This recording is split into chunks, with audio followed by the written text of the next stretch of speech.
Hi, welcome back to our சேனலுக்கு. நம்ம எங்கே போயிட்டுருக்கோன்னு பார்த்தீங்கன்னா 18 சித்தர்களில் புகழ்பெற்ற கோரக்க சித்தர் ஜீவசமாதி அடைந்த இடத்துக்கு தாங்க போயிட்டுருக்கோம். இது எங்கே இருக்குதுன்னு பார்த்தீங்கன்னா நாகப்பட்டினம் மாவட்டத்தில் வடக்கு பொய்கைநல்லூரில் உள்ளது. நெக்ஸ்ட் ரயில்வே ஸ்டேஷன் பார்த்தீங்கன்னா நாகப்பட்டினம் ரயில்வே ஸ்டேஷன் 4 கிலோமீட்டர் தூரத்தில் இருக்குது. நீங்கள் அங்கேருந்து கூட வரலாம், ஆட்டோ ஃபெசிலிட்டி இருக்குது. வேளாங்கண்ணி சர்ச்சிலேருந்து பார்த்தீங்கன்னா 8 கிலோமீட்டர் தூரத்தில் இருக்குது. ஸோ இங்கே பார்க்கிங் ஸ்பேஸும் ஒன்றும் பிரச்சனை இல்லை.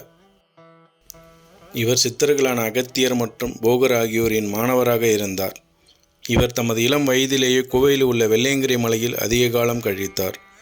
கோரக்கரின் தொடர்புடைய பிற மடங்களான பேரூர், திருச்செந்தூர் மற்றும் இலங்கையில் உள்ள திருக்கோணமலையில் உள்ளது. கோரக்கர் குகைகள் சதுரகிரி மற்றும் கொல்லிமலையில் காணப்படுகின்றன. மற்ற சித்தர்களைப் போலவே கோரக்கர் மருத்துவம், தத்துவம் மற்றும் ரசவாதம் குறித்து பாடல்களையும் எழுதியுள்ளார். கோரக்கர் எதிர்காலத்தை முன்னறிந்தே கணித்தவர். இவர் கணித்த அத்தகைய ஒரு நிகழ்வு என்னவென்றால், மக்கள் கடவுள் மீதான நம்பிக்கை இழக்கும் போது போகர் மீண்டும் உலகில் பிறப்பார் என்று கூறியுள்ளார். மருந்தாக மாறும் அன்னம். வடக்கு பொய்கைநல்லூரில் உள்ள கோரக்க சித்தர் சமாதியில் நாள்தோறும் இரவில் அடியவர்களுக்கு அன்னம் பாலிக்கும் ஒரு வித்தியாசமான சம்பிரதாயம் பல ஆண்டுகளாக பின்பற்றி வருகின்றனர். இரவு 7 மணி அளவில் ஆசிரமத்தின் தலைமை பூசாரி தன் தோளில் ஒரு அன்னக்காவடியை சுமந்தபடி வடக்கு பொய்கைநல்லூரில் உள்ள வடக்கு மற்றும் தெற்கு வீதிகளில் வலம் வருவார். காவடியின் 2 பக்கங்களிலும் 2 பெரிய பானைகள் உரியில் தொங்கும். பூசாரி அன்னக்காவடி தர்மத்தாயே என வீட்டு வாசல் நின்றபடி குரல் கொடுப்பார். அங்கு வசிக்கும் எல்லா குடும்பத்தினரும் அன்னக்காவடியில் பக்தி சிரத்தையுடன் அன்னம் பாலிக்கின்றனர்.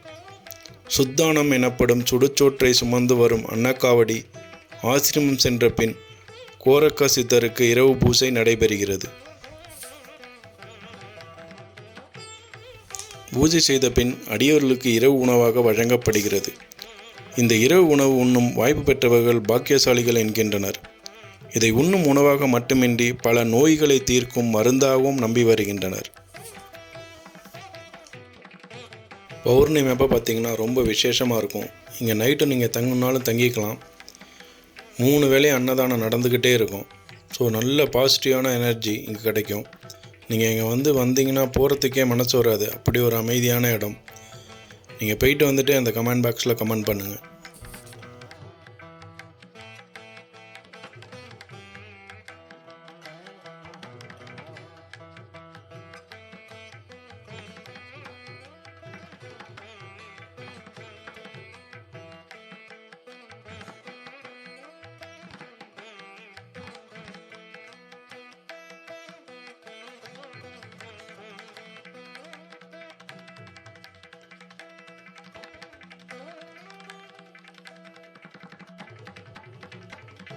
ஃபஸ்ட் டைம் எங்கள் வீடியோ நீங்கள் பார்க்குறீங்கன்னா கண்டிப்பாக சப்ஸ்கிரைப் பண்ணுங்கள்.